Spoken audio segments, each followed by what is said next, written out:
ఎప్పుడైతే ఈ మల్కాజ్గిరి పార్లమెంటు నుంచి బీజేపీ పార్టీ అభ్యర్థి ఈటెల రాజేందర్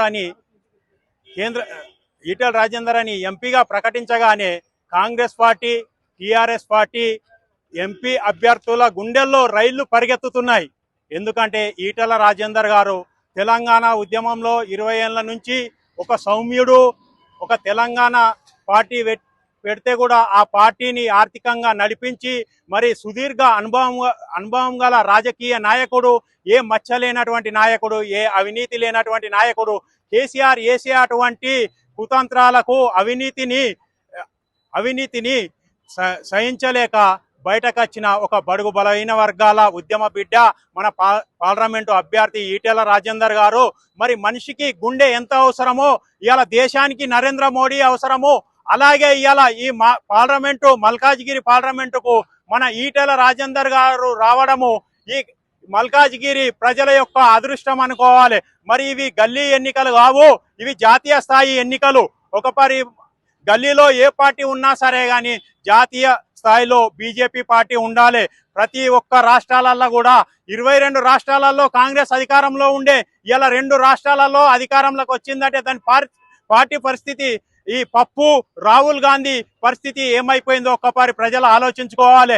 543 పార్లమెంటు సీట్లు ఉంటే 323 సీట్లకు అభ్యర్థులు ఉన్నారు. ఇంకా 200 చిల్లర పోటీ చేయకుండా తప్పుకున్న కాంగ్రెస్ పార్టీ ఎప్పుడైనా ప్రజలలో ప్రజాస్వామ్యము, ఓటు అనేది ఉంటది.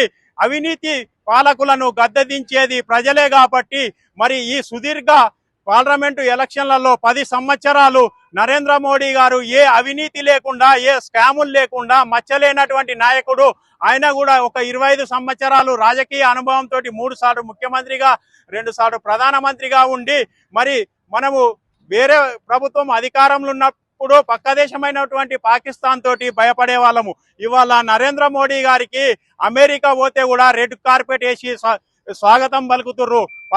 ఆర్థిక వ్యవస్థ 11వ స్థానంలో ఉండే నరేంద్ర మోడీ ప్రధానమంత్రి అయిన వద్దుగా ఇవాళ 5వ స్థానానికి వచ్చింది. మళ్ళీ అధికారంలోకి వస్తున్నాము, 400 సీట్లకు పైగా వస్తున్నాయి. గుజరాత్ లో ఒకటి గెలిచింది.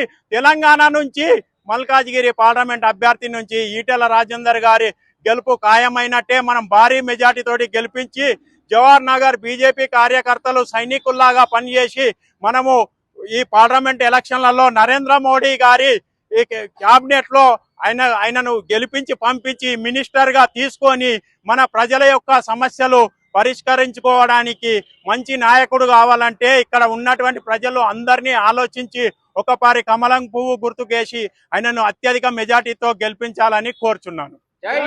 జై బీజేపీ.